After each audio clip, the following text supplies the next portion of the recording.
Opa, tudo bom? Eu sou o Panda. Estamos começando aqui o segundo quadro. Não, segundo quadro.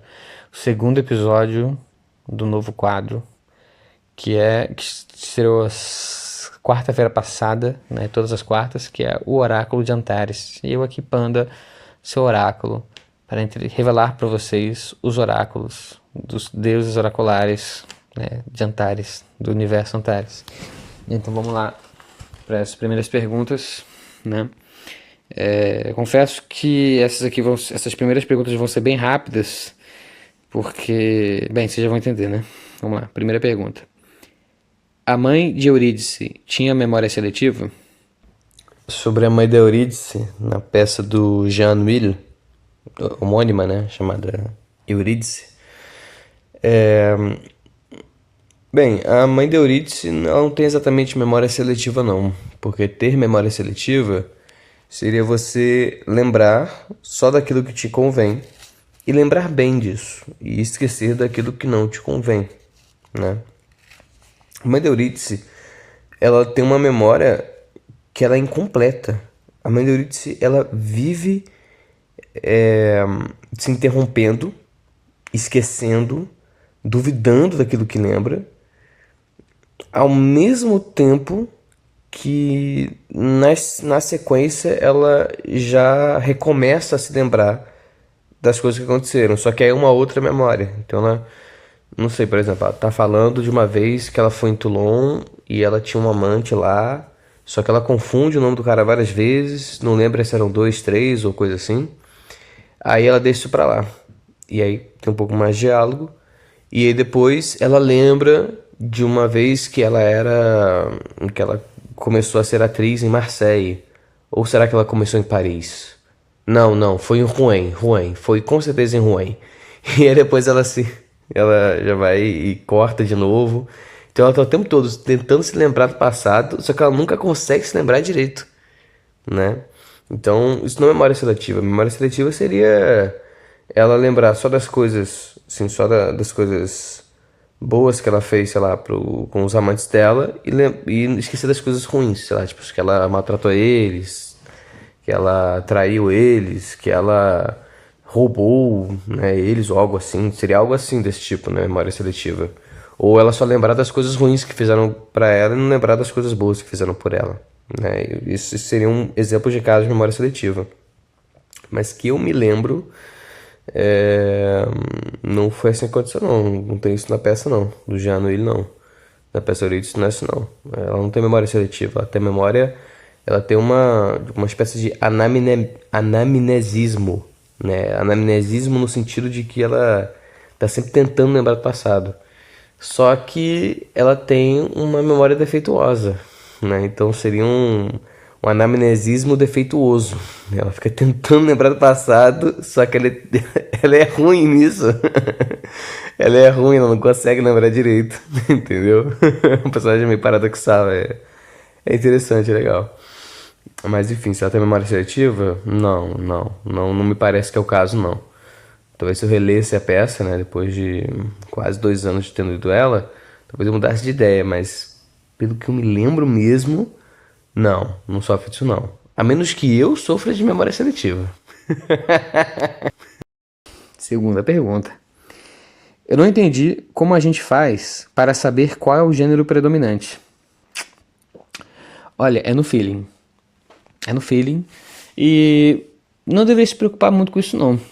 Saca? Tipo, realmente não deveria. Assim, predominante sempre vai ser no texto ali, no que está escrito, né? Mas é uma coisa meio fluida, assim. Não é porque é fluido que a gente não consegue determinar, mas as determinações, as delimitações que a gente faz são todas, elas são arbitrárias, mas nem tanto, né? Elas são arbitrárias, mas elas não são feitas só por nós, elas são feitas socialmente. As delimitações de gêneros literários são uma construção social. Isso não significa, quando a gente fala construção social, as pessoas tendem a pensar que é algo tipo assim, então eu posso fazer o que eu quiser disso. Não, é o oposto. É o, é o total oposto disso. É que isso será o que será, né? Isso vai ser ou o que já é, ou uma outra coisa, independente de você querer ou não. É mais forte que você. É feita de maneira mais acidental do que proposital pela maioria das pessoas ou por uma minoria expressiva e você não tem controle sobre isso. Você pode ter influência, mas a tua influência não significa controle. Você pode ter influência, mas você não controla. O resultado final dificilmente vai ser o que você queria. Né? Ainda que você tenha muita influência, o resultado final dificilmente vai ser o que você queria, dificilmente vai ser o que qualquer um dos intermediários do processo queria, saca? Então dizer que os gêneros, os limites entre os gêneros e os principais gêneros ou os gêneros dominantes em obras específicas ou mesmo entre as obras, né, tipo, de todas as obras assim, isso não é algo que você define. Você pode definir para você, mas mesmo para você mesmo é algo complicado de você se convencer, saca? É realmente complicado. É mais fácil você acreditar que é poesia aquilo que todo mundo diz que é poesia do que você acreditar que é poesia aquilo que você diz que é poesia. A voz coletiva é para você mais convincente do que a sua própria na maior parte das coisas. Em todas elas, de jeito nenhum. Mas na maior parte das coisas, a voz coletiva é mais forte que a tua. Saca? Isso serve também para gêneros literários, né?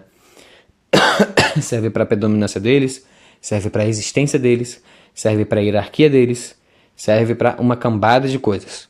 Né? Isso aí são construções sociais, elas são muito grandes. Veja, um prédio é uma construção social, no sentido diferente, eu sei. Não é uma construção social no sentido de que as pessoas imaginam que prédios existem, né? Tipo, as pessoas coletivamente imaginam que prédios existem. Não, mas as pessoas constroem prédios juntos, né? Geralmente, né? Elas constroem prédios juntos, saca? E não é fácil de demolir, né? Não é fácil de botar abaixo um prédio assim sozinho, não é fácil com isso, né? Para isso precisa de explosivos, mas olha só, explosivos são construções sociais. Dificilmente alguém vai fazer explosivos sozinhos, né? E com os materiais que você usa para fazer isso, você vai precisar de outras pessoas. Então, né, muito do que a gente utiliza, muito do que a gente produz, que a gente cria, é sustentado pela criação de outros, que é sustentado pela criação de outros e outros e outros e outros. Não infinitamente, de jeito nenhum infinitamente, isso tem um limite, né? Mas grande parte daquilo com que a gente interage vai ser sustentado por ferramentas. Grande parte das ferramentas que a gente utiliza no mundo e dos produtos dessa utilização das nossas ferramentas, os produtos e as ferramentas, ambos os resultados e os meios serão herdados de resultados e meios usados por outros, né, anteriores a nós. E tudo isso, né, basicamente para dizer que grande parte da coisa que a gente interage são construções sociais, né, tanto no sentido material da coisa mesmo, né, eu dei o exemplo do prédio, né, quanto no sentido mais psicológico da coisa, né. Daria até para dizer que o prédio é menos firme do que certas cosmovisões. É mais fácil você explodir o Vaticano com uma bomba nuclear do que você acabar com a fé católica. É mais fácil você estourar um monte de igrejas protestantes pelo mundo do que você acabar com a fé protestante. É mais fácil você acabar com explodir Damasco e, enfim, um monte de mesquitas no mundo do que você acabar com a fé muçulmana, né? Então, eu não digo que é impossível, eu estou dizendo que os prédios psíquicos, né, os nossos prédios psíquicos coletivos, eles são construções sociais que são sólidas de maneira a lembrar essas construções sólidas que a gente tem no mundo material, né? Se bem que o mundo material é pleonástico para mim, mas, enfim, acho que vocês entenderam, né? Mas, enfim, elas são semelhantemente sólidas, são muito, muito sólidas, né? Então, né, a pergunta é, eu não entendi como a gente faz para saber qual é o gênero predominante. Você nunca vai saber como fazer. Vai ser um feeling. E esse feeling, ele é sustentado, ele não é uma construção social, mas ele é sustentado por uma construção social. Ele é sustentado por uma construção social e não tem muito o que fazer. Você pode tentar, tudo bem, vale a pena, mas ele não... Dificilmente você vai de fato conseguir se convencer de que um soneto não é poesia, saca? Dificilmente. Dificilmente você vai conseguir se convencer de que um romance é poesia em prosa, saca? Ou de que um soneto é narrativa versificada, algo assim. Por vezes mas enfim, sabe? Tipo, não se preocupe. Não se preocupe em saber qual é o gênero predominante. Não se preocupe. Não se preocupe com isso. Isso aí, juro pra você, isso não é grande coisa. Isso aí tanto faz, dane-se, saca? Contanto que a pessoa entenda do que você está falando, contanto que você diga, um romance, uma narrativa, um poema, uma peça, um drama, um diálogo, contanto que a pessoa entenda o que você está falando, já tá ótimo.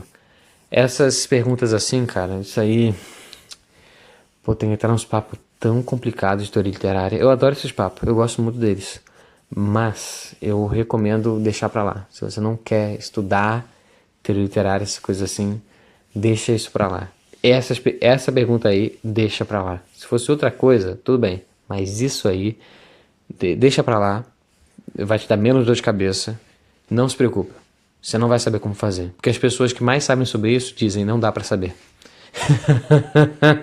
A grande conclusão é, não dá pra saber. A gente não dá pra saber. Em alguns casos dá pra saber. Na maior parte não dá. Na maior parte dos casos não dá pra saber, né? Enfim. Vamos lá, próxima pergunta. Já foi 1, 2... Terceira pergunta. Romeu e Julieta seria woke? Não. Não seria woke. Não. A menos que você considere woke, né, a questão de estar acordado, de enxergar a realidade, como a noção do teatro mundus. Aí tudo bem. Aí beleza. Você enxerga a... Se você olha para a cena do balcão e a Julieta tá ensinando pro Romeu como ser de fato romântico mesmo, porque ele vai dar uma cantada nela que, tudo bem, ele tá apaixonado de verdade, ele tá realmente apaixonado por ela, mas ele vai dar uma cantada nela que é bem comum, bem um lugar comum, bem clichê. E ela fala, não me fale da lua, das estrelas, coisas assim, não me fala disso não, né? Fala disso aqui, entendeu? E ela vai ensinar para ele as coisas. Então, uma mulher ensinando um homem a como galantear, né? A mulher ensinando ao homem a galantear e como pode dizer, isso ser tomado não de maneira irônica, né? Isso não ser uma brincadeira, uma bobeira, mas ser o que seria a verdade do amor romântico, pelo menos, a verdade do amor romântico, coisa assim. Se você quiser chamar isso de woke, no sentido de que, né, a realidade tá sendo uma parte importante da realidade está sendo revelada ali, tudo bem. Mas se for woke no sentido atual, assim, saca? Tipo, no sentido atual eu acho bem distante, cara. Acho bem distante, saca? Eu acho... não vejo muita conexão, não. A visão do mundo de Shakespeare é muito diferente. O Shakespeare, ele gosta muito de monarcas benevolentes, virtuosos, porém absolutistas, monarcas que seguram todo o poder na mão, mas que são muito virtuosos. Ele gosta de religião bastante, mas enfim, ele gosta muito da religião, gosta muito de ter um pé no mistério, né? De ter um pé no mistério, de olhar mais para o mistério do que para a razão. O Shakespeare pode dizer que ele é um irracionalista. O Shakespeare dá, com certeza. O Shakespeare dá pra dizer que é um racionalista. Porra aí. No outro vídeo passado eu tava vendo se o Nietzsche poderia ser tido como irracionalista. O Shakespeare dá. O Shakespeare dá tranquilo. O Shakespeare dá muito tranquilo. Eu dificilmente largaria esse ponto. O Shakespeare realmente daria pra botar como irracionalista, né? Enfim, isso aí é pra quem viu o episódio anterior. Só quem viu o episódio anterior vai entender isso aqui. Então se você não viu, vai lá ver. O primeiro episódio desse quadro novo, né? Mas, enfim, ele tem uma visão metafísica das coisas, ele é metafisicista, por assim dizer, né? O teatro mundos dele é absoluto, assim como do Calderon. Não é absoluto, mas é muito, isso é muito mesmo, saca? Em absoluto seria em algumas peças do Corneille, né? A ilusão teatral, uma peça do Corneille em absoluto, teatro mundo total, aquilo ali. O Calderon, né? Eu esqueci qual era a peça, tinha duas peças do Calderon são bem conhecidas. Tem várias peças conhecidas, mas tem essa duas dele aí, que não tô lembrando agora. Eu acho que uma delas é A Vida é um Teatro, O Mundo é um Teatro. Eu acho que é isso mesmo, é teatro mundos. Eu acho que é daí que vem a expressão mesmo, né? Que é o mundo é um teatro, a vida. Aquela expressão, a vida é uma peça, coisa assim, é tudo dele aí, nessas paradas aí, né? Pelo menos as expressões, né? E esses caras que eu nomeei aqui não são exatamente racionalistas, tirando o Shakespeare com certeza é. Mas. Como que eu vou dizer? No Calderon você encontra isso muito bem estabelecido, sabe? No Shakespeare tem bastante, mas você encontra a questão do teatro o mundo muito, muito bem estabelecido ali. Mas o woke, não. O woke, não. Não. Nem no sentido que era o Martin Luther King e as pessoas que lutavam pelos direitos dos negros nos Estados Unidos, né? Que eram meio que os woke originais, assim, por assim dizer. Até onde eu sei, né? Talvez não fossem os originais, assim, mas sempre dizem que são eles, né? E o woke, não consigo ver isso, não. A Debs, quarta pergunta, né? Já foi 1, 2, 3, a quarta pergunta aqui agora. A Debs, pra quem não sabe, a Debs do Labocó, a Débora, né? Débora Luciano, do Labocós, né? Enfim. A Debs basicamente chamou o cara de mimizento por orar. Me incomoda também essas meninas conservadoras que simplesmente esquecem o fator humano dos personagens femininos em nome de um ideal cavaleiresco de feminilidade. Certo, aqui ele tá falando de um vídeo, tá falando da reação minha, de um vídeo meu de react a um vídeo da Débora Luciano, do Labocós, que é um vídeo, reagindo ao vídeo dela sobre a Ilíada, né? E ali ela tava sacaneando, já no título logo, no título do vídeo dela já, e no vídeo também, ela tira sarro, sacaneia assim o Aquiles, né? Sacaneia o Aquiles. E eu comentei isso lá, né? Eu fiquei surpreso com o que ela falou do Aquiles, enfim. Mas eu comentei isso lá, falei disso, e enfim, eu acho muito estranha a opinião dela, eu acho bem pouco fundamentada no texto, acho bem fraca, assim, sabe, tipo, como pode dizer, como é que eu vou dizer isso, acho uma opinião fraca, saca, não há argumento, é uma opinião fraca, entendeu, é uma opinião com pouco embasamento, né, mas aqui tem uma parte mais desse comentário aqui, cadê? Me incomoda também, né? A Débora, vamos só terminar de responder isso aqui. A Débora basicamente chamou o cara de mimizento por orar, né? Chamou o Aquiles, o cara, no caso aqui o Aquiles, chamou o Aquiles de mimizento por orar. Cara, é aquilo que eu falei, né? O Aquiles foi para uma guerra da qual ele não precisava fazer parte, né? Ele fez o pacto lá, enfim, eu acho que o pai dele fez o pacto e o pai dele não podia ir, uma coisa assim, o Peleu não podia ir, uma coisa do tipo assim. Ou foi o Aquiles mesmo que fez, mas basicamente os troianos não tinham feito nada contra o Aquiles pessoalmente. O Aquiles é um super guerreiro, estava carregando as guerras no ombro, praticamente. E o Agamenon, né, tira sarro dele ali, porra, esculacha ele, pega o prêmio dele lá, sabe? O Aquiles lá na frente de batalha lá, se arriscando. Tudo bem que ele é muito foda, né? Então ele não corre um risco tão real assim, mas ele corre risco, ele tem risco sim. Diferente do que contam por aí, a pele dele não é impenetrável não, tá? No Homero não é não, tá? No Homero ele volta sangrando, volta sujo, se machuca, ele só não fica, né, tipo, como pode dizer, ele não tem pele vulnerável, né? Ele precisa de armadura e escudo como todo mundo, né?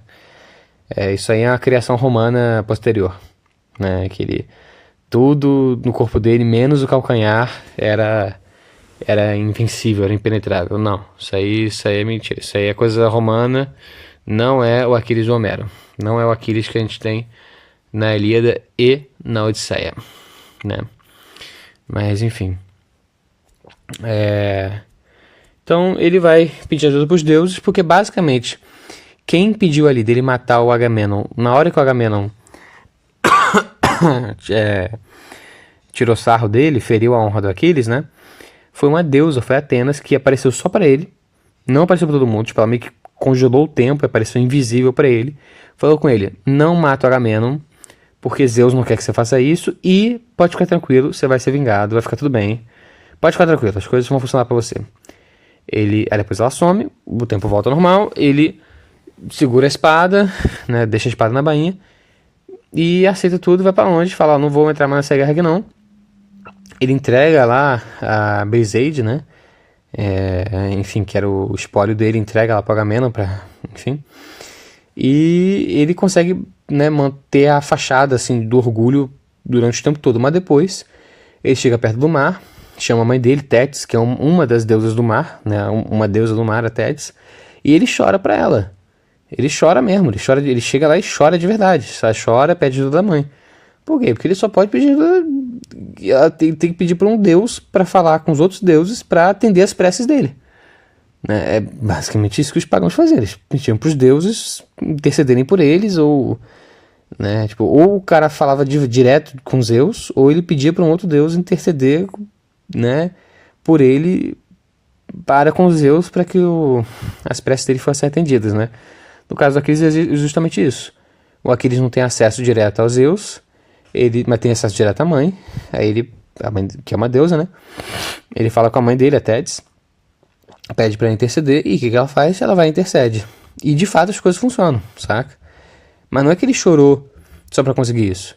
Ele tava realmente humilhado, cara. Tipo, o cara, ele passou anos ali da vida dele sob o comando, assim, leal e competente.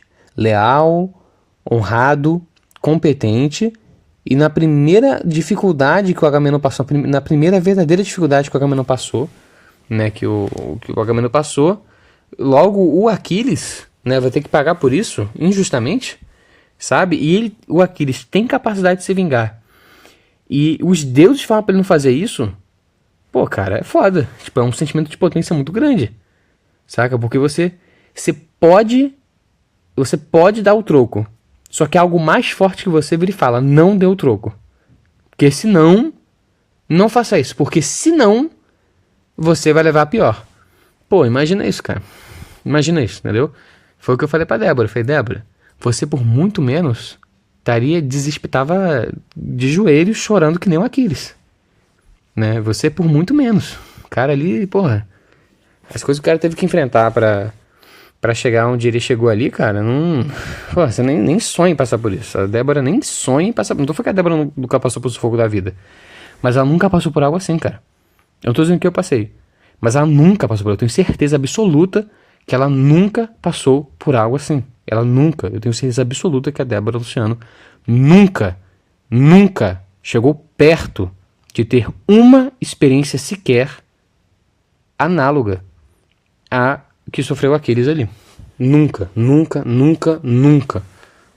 mesmo. E ficar doente ou ter problemas com o filho, isso não chega perto. Isso não chega perto. Não tem noção de como isso não chega perto. Não chega. Perder um parente, familiar, não chega perto. Não chega. Passei por uma doença, uma gestação difícil, perdi pai, mãe, fui traído. Cara, só não chega perto. Só não... Pra você, tudo bem, é um problema. Não tem problema isso. Beleza, tranquilo. Se acontecesse comigo, ia ser um problema também. Show de bola. Legal, verdade.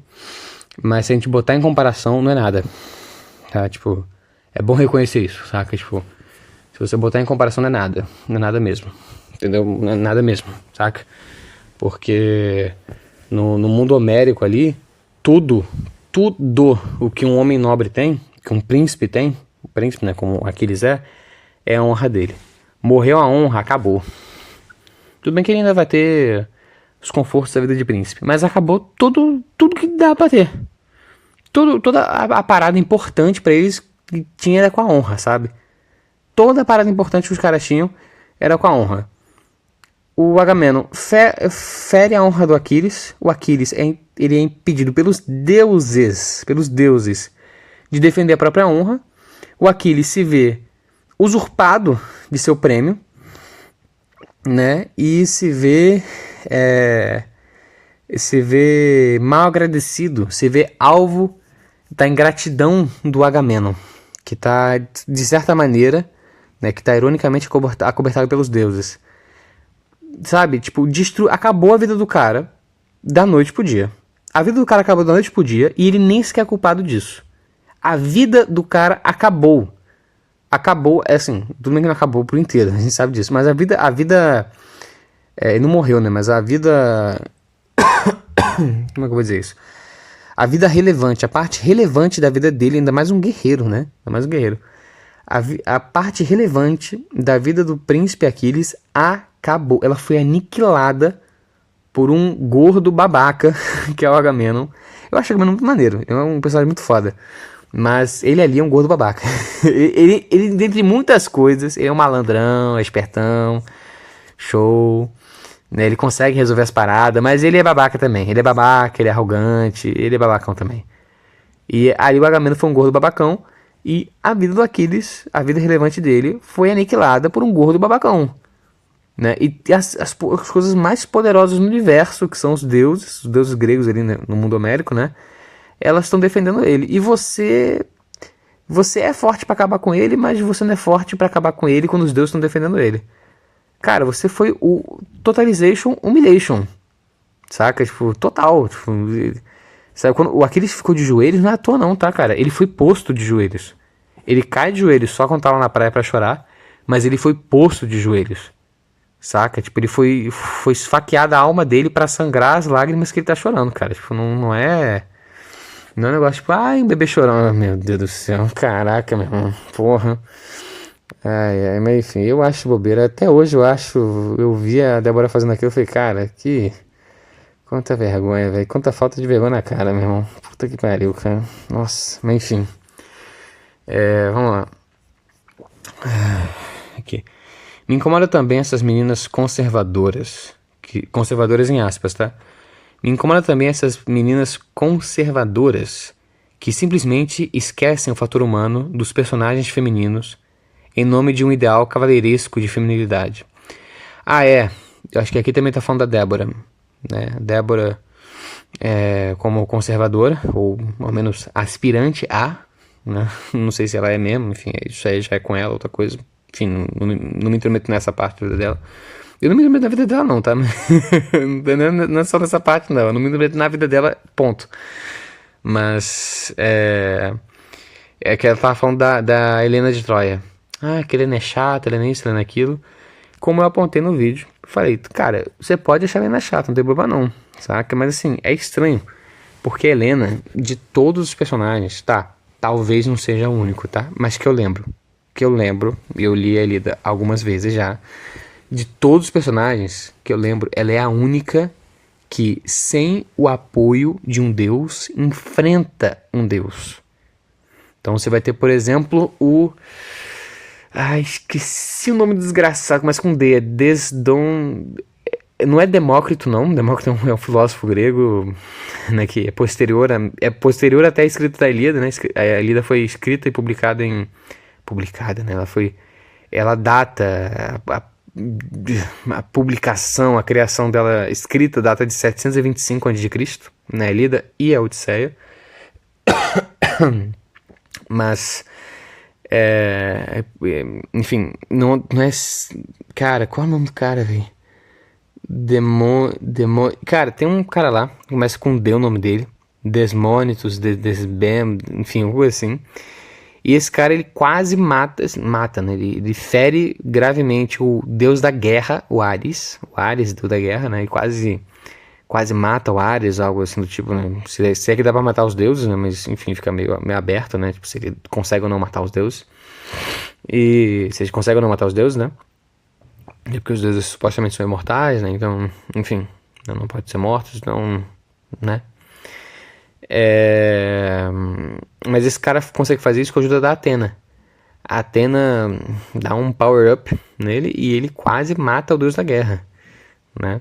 Durante a Guerra de Troia, durante uma das primeiras batalhas da Guerra de Troia, né? Mas a Helena não faz isso não.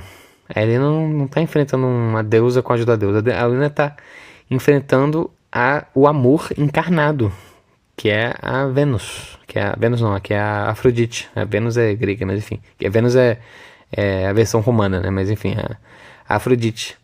Né? A Helena tá enfrentando a Afrodite e ela fala: você não é deusa coisa nenhuma, você é uma escrotona aqui que possuiu meu coração, me fez amar esse babaca, esse idiota aqui.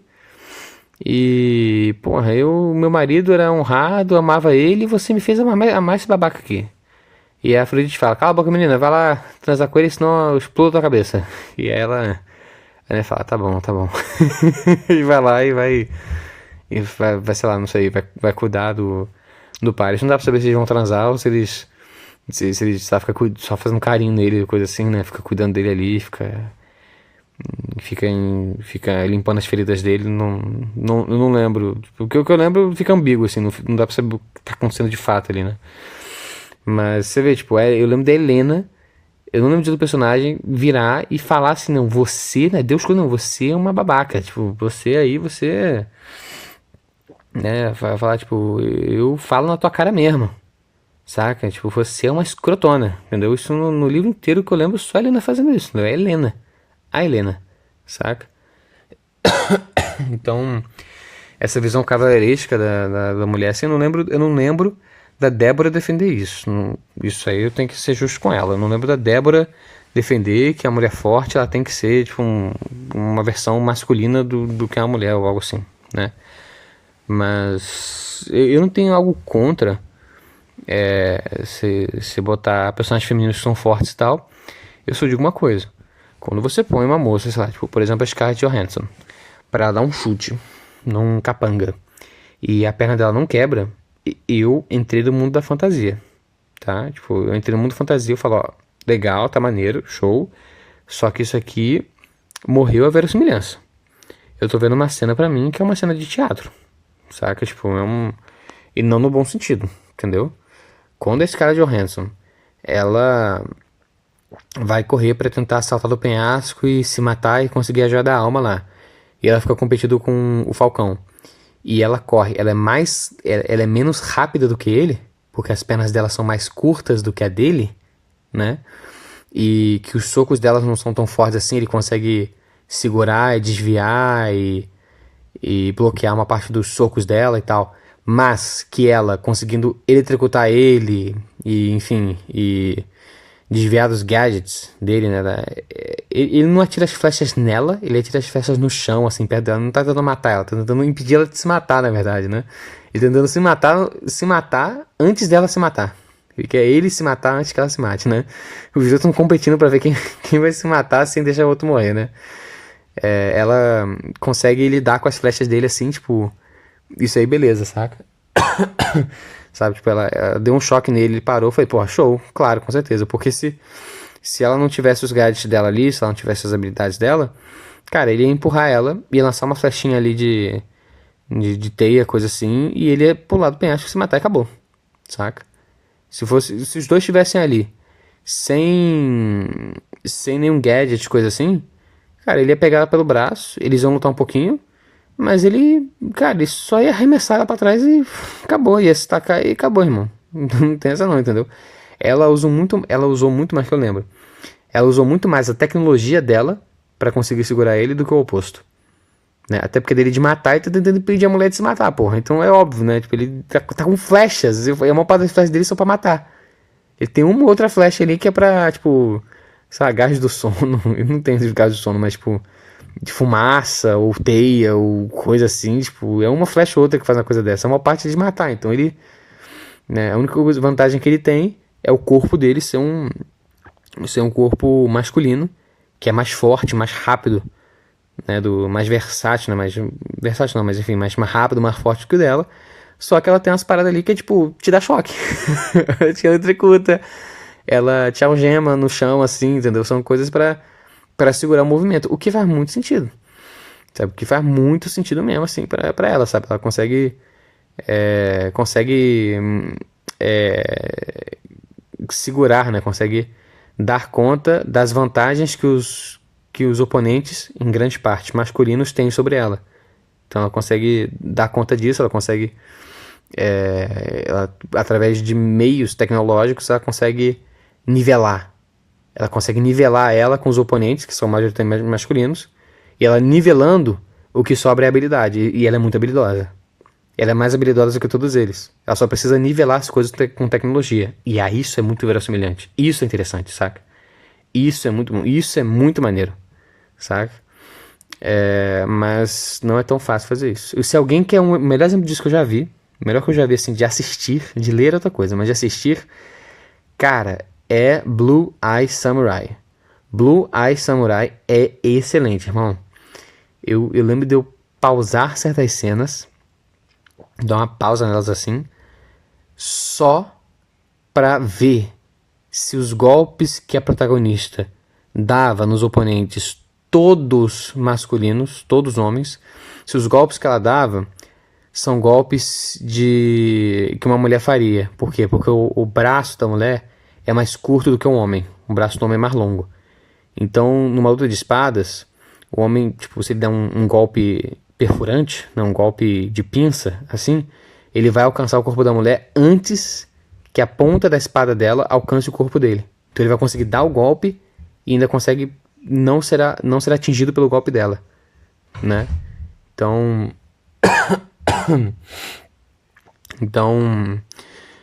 acaba que a mulher espadachim lutando contra um homem espadachim, ela precisa conseguir chegar perto dele, cobrir a distância para dar um golpe. E usar uma espada maior não vai funcionar muito bem, né? Porque, enfim, a espada dela não é maior do que a dos outros, não. Até porque não vai dar muito bem, porque se a espada dela cair no chão, ela precisa usar uma espada de inimigo, ferrou, né? Então é bom que ela use que a espada dela seja do mesmo tamanho parecido com a dos outros, seja o mesmo tamanho, coisa assim, o tamanho tradicional, né? E que ela consiga cobrir as distâncias mais rápido para conseguir perfurar sem ser perfurada. E é isso que ela faz, cara. É sensacional que os golpes que ela dá ali, assim, ela sempre tá acertando. Os golpes que ela dá com a mão são em áreas em que o corpo masculino não apresenta superioridade ao feminino, saca? Golpes no pescoço, golpes nos rins, golpes nas costelas. Isso aí são todas partes do corpo humano que, masculino ou feminino, vai doer bastante. O masculino pode até ser um pouquinho mais firme do que o feminino, mas não o suficiente. Entendeu? Não o suficiente. Não são os bíceps, não são os ombros, não são as costas, tipo, os quadríceps, não são o superior às asas ali das costas, assim, o superior das costas, sabe? Não são as coxas. Não. Geralmente os golpes vão ser em áreas em que homem ou mulher, meu irmão, tu vai se ferrar. Se tu toma um socão ali no pescoço, cara, vai doer, não interessa, tá? O pescoço do homem é mais grosso do que o da mulher, mas não é o suficiente. Não, assim, mesmo uma mãozinha de mulherzinha, né? Se bater firme ali, dói. Dói, ponto final. Dói mesmo. Dói mesmo. Saca? Talvez não o suficiente pra te desmaiar, mas a gente tá falando da espadachim, né? Tá falando de alguém que soca a árvore depois do almoço. Então, não é só a mão de moça, é a mão de moça que não é uma mão de moça, né, cara? Pode não ter tanta densidade muscular quanto a mão de um homem que fez o mesmo, mas tem o suficiente, né? Tem o suficiente pra te nocautear, né? Então, enfim, pra quem quer aí, cara, Blue Eye Samurai, eu acho show. Eu não posso ver as cenas pra ver se era verossimilhante, é porque eu achei tão verossimilhante que eu ficava voltando assim, eu falei, cara, que irado isso aqui, eu ficava voltando pra ver assim, pra ver se eu tinha visto o que eu tinha visto, saca? E eu vi o que eu tinha visto, falei, caraca, isso foi o que eu vi, né? Eu vi o que eu vi mesmo, eu vi o que eu vi, saca? Enfim, e a última parte aqui, não, já foi, essa pergunta foi, então foi, era em duas partes, né? Eu disse que era 3, 4, mas é 2 só. 1, 2, 3, 4. Vamos pra quinta? Vamos ver a quinta aqui. Sinceramente, hein? Que negócio baixo que vocês fazem. Tentar ganhar visualização falando mal de canais maiores no YouTube? E ainda serem solenemente ignorados? A única resposta que a menina deu foi rir na cara de vocês aqui nos comentários. Pelo amor de Deus, que vergonha. E ainda querem botar banca de intelectuais. Isso aqui é trágico. essa resposta parece ser também do vídeo do React que eu fiz ao vídeo da Débora Luciano, a Debs, né, do Labocos, sobre a Ilíada. Parece ser um comentário daquele vídeo também. Não uma resposta, não uma pergunta exatamente, um comentário, né? Porque a Débora, ela comentou no vídeo. Ela comentou, viu o vídeo, achou engraçado o vídeo, riu, e disse que ainda pensa a mesma coisa. Falou, não, ainda pensa a mesma coisa, ainda acho Aquiles um baitola mesmo, Aquiles é um grande... a bicha louca, sabe? E é isso aí, ponto final, não mudei minha opinião. Ela viu o vídeo e falou, não mudei minha opinião, acabou, saca? Show. E aí a pessoa aqui tá descontente com a gente. Descontente com a gente, que a gente supostamente tenta ganhar visualização falando mal de canais mais do YouTube. Cara, isso faria sentido se a gente fizesse sistematicamente, só que a gente não faz. A gente faz isso esporadicamente. Uma parte do tempo a gente não tá falando dos outros, não. Uma parte do tempo a gente tá falando das obras que a gente gosta de ler, que a gente lê, que a gente acha interessante, que a gente acha legal, importante, ou coisa assim, sabe, né? Então, uma parte do tempo a gente está falando de coisas que não são os outros. A gente já falou um tanto dos outros, mas a gente não faz isso sistematicamente, né? Então, embora essa não tenha sido a acusação, né? Eu só levaria isso como uma ofensa se o cerne do canal fosse fazer isso. Se o cerne do canal fosse fazer isso, fosse só ficar martelando os outros, se fosse só agir como um martelo, né, que reduz tudo a prego, né, porque para quem é martelo tudo é prego, né, eu até poderia me sentir atingido, assim, ficar, porra, sabe, não gostei, sabe, tipo, é ruim porque é verdade, né, mas como a gente faz isso de vez em quando, aqui e ali, assim, a gente não fica querendo perseguir as pessoas mesmo, né?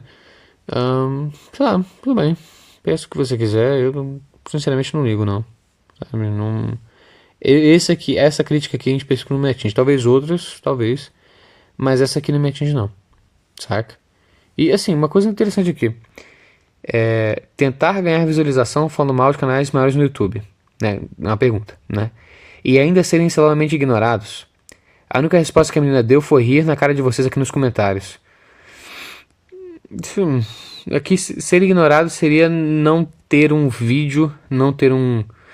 Seria a pessoa... Seria esses canais maiores, no mínimo, assim, no máximo, né? No máximo comentar, né? Rir da gente nos comentários, como a Débora fez.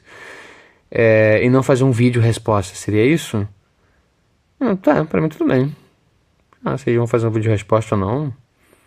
Sei lá, isso aí é problema deles, mas pra mim tudo bem. Tipo, eu não gravei os vídeos que eu gravei sobre a Débora, sobre a moça lá do Ler Antes de Morrer, sobre a outra lá do Ivanite e tal. Eu não fiz esses vídeos pensando, tipo, eu quero provocar um vídeo resposta. Se provocasse, legal, mas não me interessa tanto assim não, entendeu?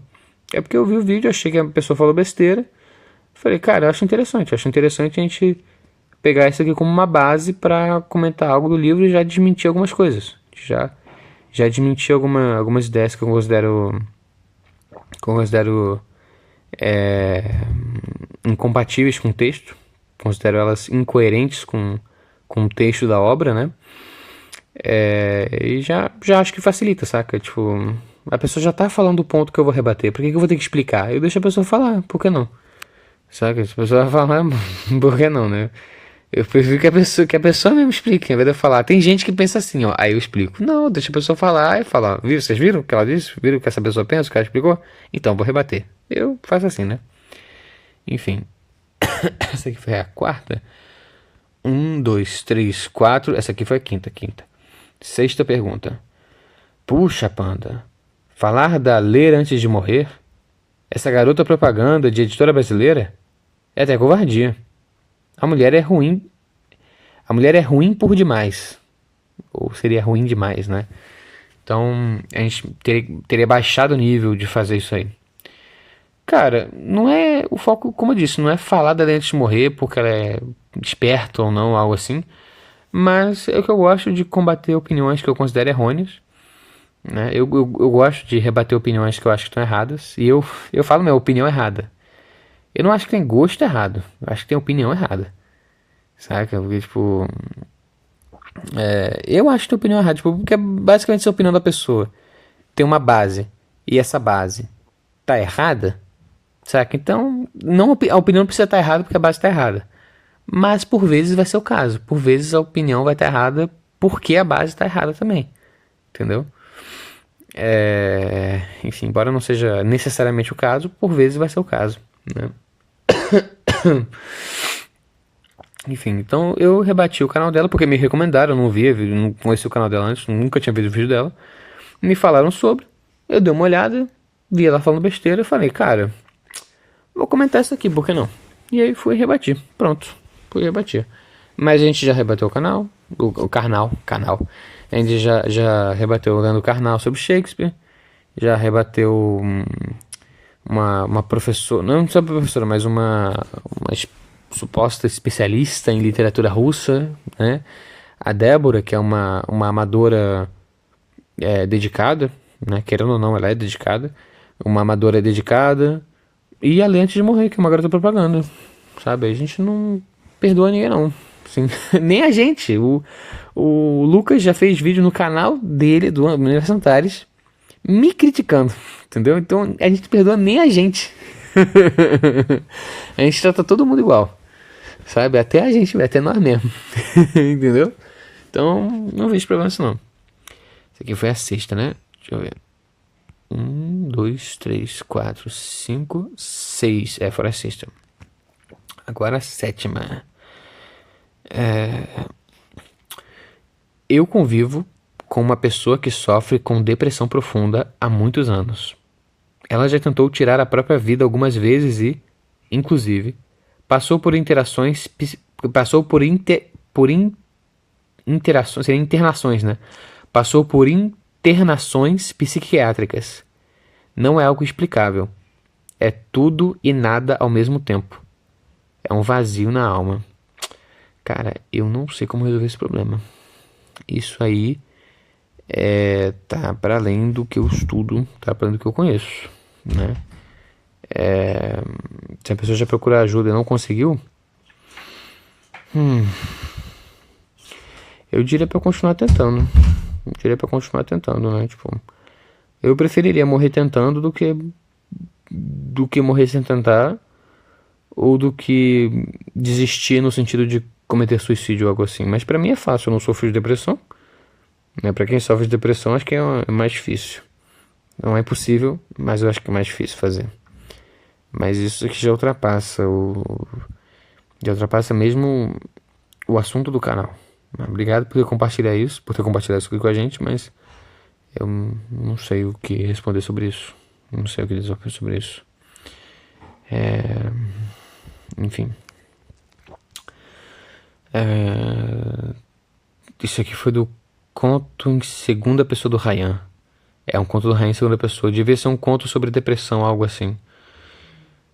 Cara, se esse conto aqui do Ryan em segunda pessoa for sobre esse assunto, e você achou interessante, achou legal e achou que entrou na questão mesmo, mostra pra essa pessoa. Talvez ela goste, talvez ela vire e fale, é isso mesmo, ou é quase isso, ou não é nada disso, isso aqui é uma caricatura, tá exagerado. Mostra pra pessoa, por que não? Né?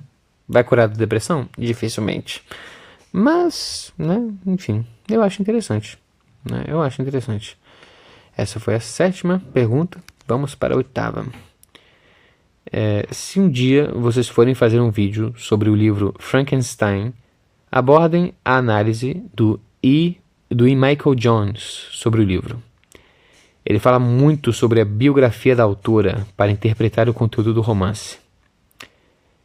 Eu, com minha visão limitada, vejo os comentários dele com bastante sentido e gostaria de ver se essa análise dele não se enquadra nessas desfigurações citadas no vídeo. Obrigado por dispor esse conteúdo para nós, Universo Antares. Cara, deixa eu ver se eu entendi essa pergunta. Eu entendi o comentário, mas deixa eu ver se eu consigo transformar isso aqui na pergunta. Uma pergunta ou algo assim. Se um dia vocês forem fazer um vídeo sobre o Frankenstein, aborde a análise do Michael Jones sobre o livro. Ele fala muito sobre a biografia da autora para interpretar o conteúdo do romance. Show. Eu, com minha visão limitada, vejo os comentários dele com bastante sentido. Eu gostaria de ver se essa análise dele não se enquadra nessas desfigurações citadas no vídeo. Devia ser algum vídeo nosso. Escreve-se algum comentário de um vídeo nosso. Sobre a questão de você olhar para a vida do autor e querer interpretar a obra íntegra, querer reduzir a obra a uma tradução concisa da vida do autor. O autor está se revelando ali. O que é importante não é o que está escrito, o que é importante é o que está por trás do que está escrito, né? Então, acaba que basicamente é tipo, lê a biografia da pessoa, ignora a obra e vai ficar tudo melhor. Para que você vai ler a obra se o essencial da obra são os dados biográficos que estão ali dissimulados e você pode encontrar esses dados não dissimulados numa biografia, né? Eu acho interessante encontrar as compatibilidades, traçar as influências da vida da pessoa para a obra da pessoa e vice-versa. Como que a vida da pessoa influenciou naquela obra, como que a criação daquela obra e a publicação dela influenciou na vida da pessoa. Eu acho interessante. Eu não acho que deveríamos reduzir o livro a isso. Eu não acho que deveríamos reduzir a vida de um autor à sua produção e que não deveríamos reduzir a produção do autor à sua vida. Eu acho que essas duas visões são pobres. Pobres. Eu acho que elas são pobres. Pobríssimas. Sejam elas feitas por, sei lá, Débora Luciano, sejam elas feitas pelo e Michael Jones. Não me interessa. São pobres. Pobres. Todas elas sempre. Sempre.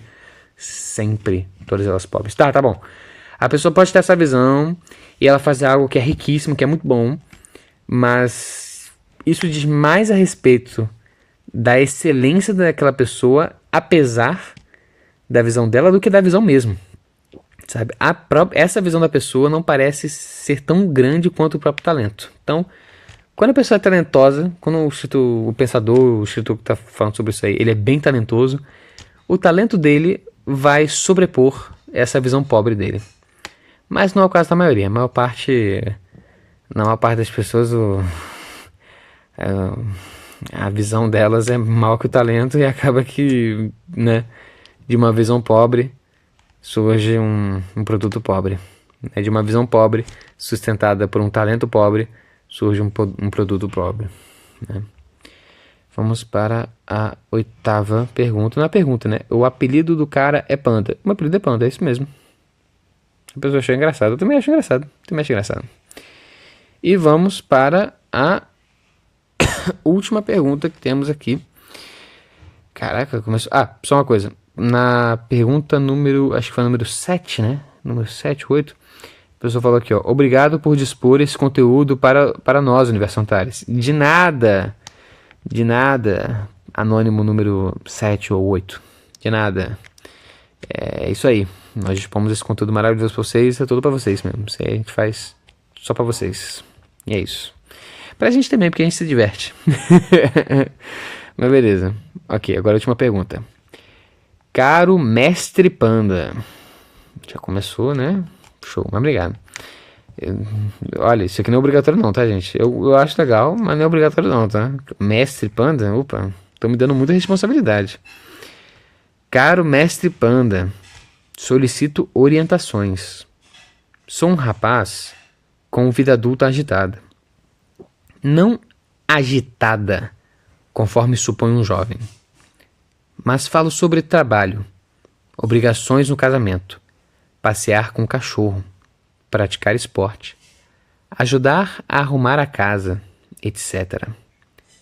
Isso mina muito da minha energia mental e não consigo ler o tanto que eu li antigamente ou produzir textos como consegui antigamente. Que conselho daria para adultos nessa situação, se o objetivo é melhorar a escrita? Assinado Escritoreiro Cansado. Certo. Certo. Olha, vamos para a primeira alternativa, que eu duvido que você vai gostar, mas é a primeira. Que é você se livrar da sua família, do seu trabalho, do seu cachorro, do seu esporte, da sua casa e viver só pra escrever. É um jeito, não é?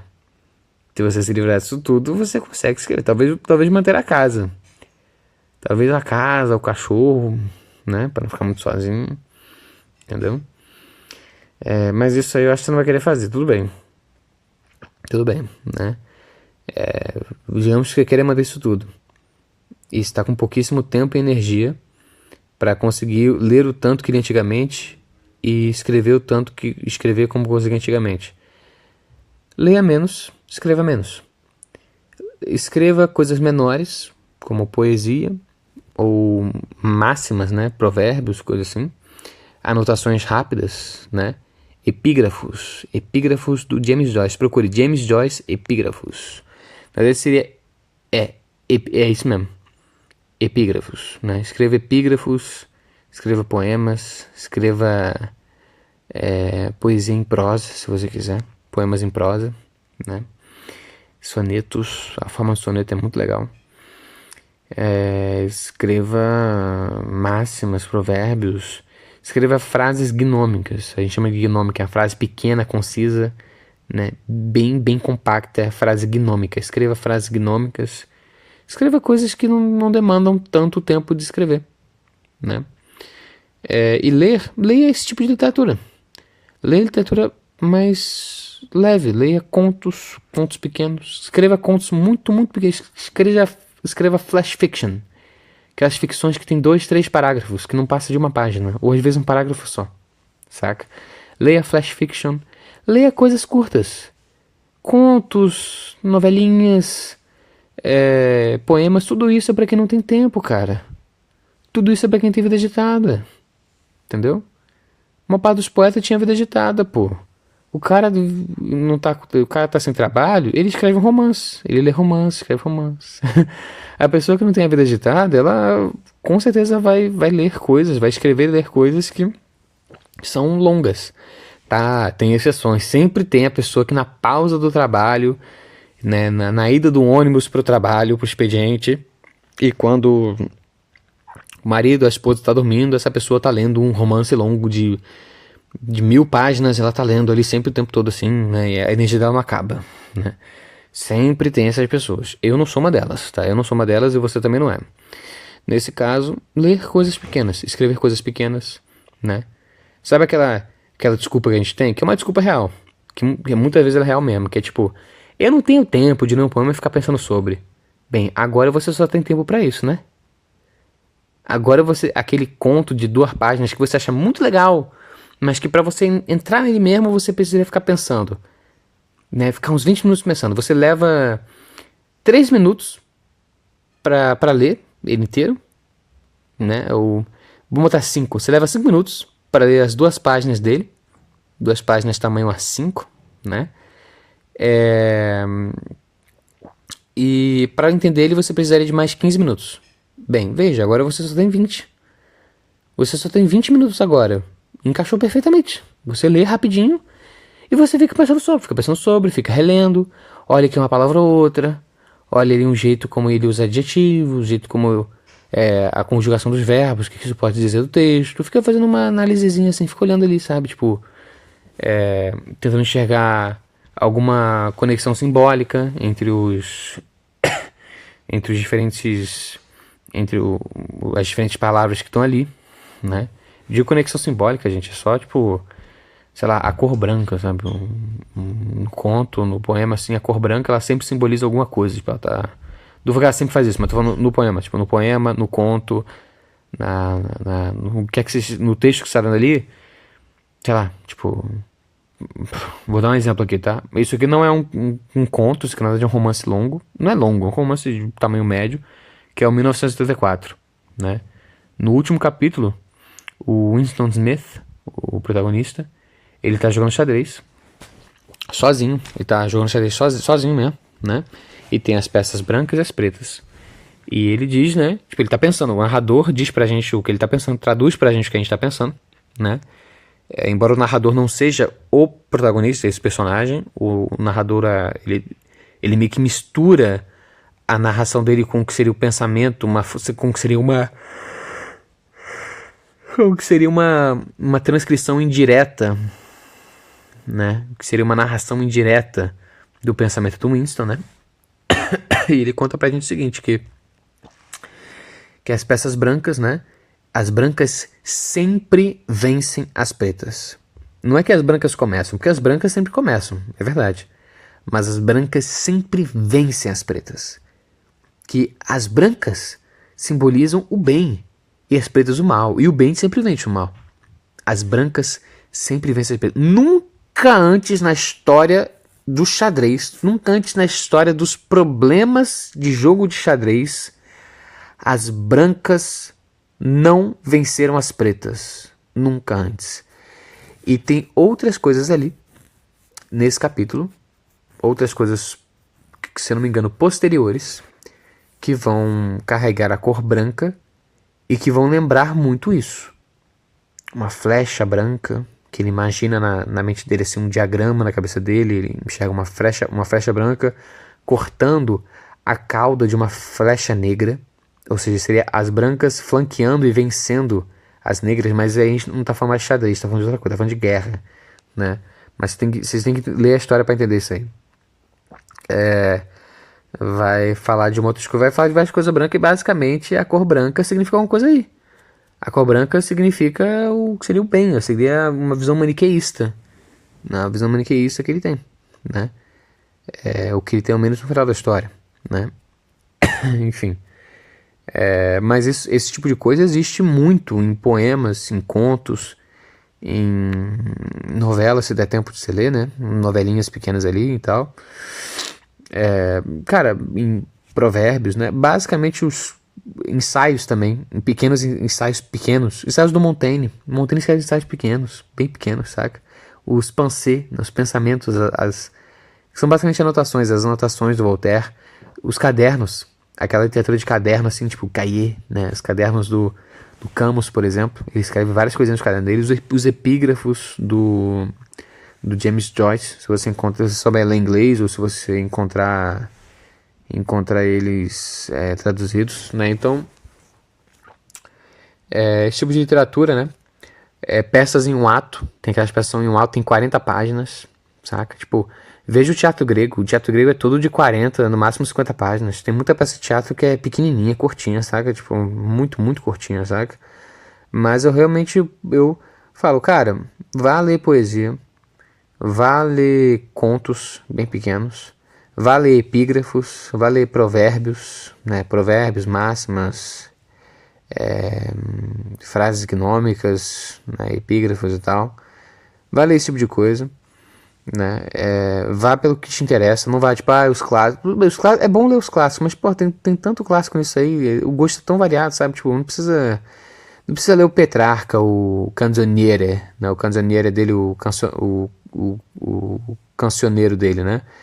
Você pode, sei lá, ler um Carlos Drummond de Andrade, sabe? Você pode ler o Paul Éluard, o Victor Hugo, Charles Baudelaire, pode ler o Rimbaud, deixa eu ver alguém mais próximo da gente.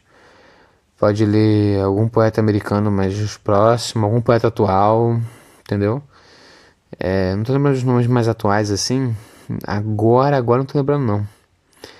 Mas, enfim.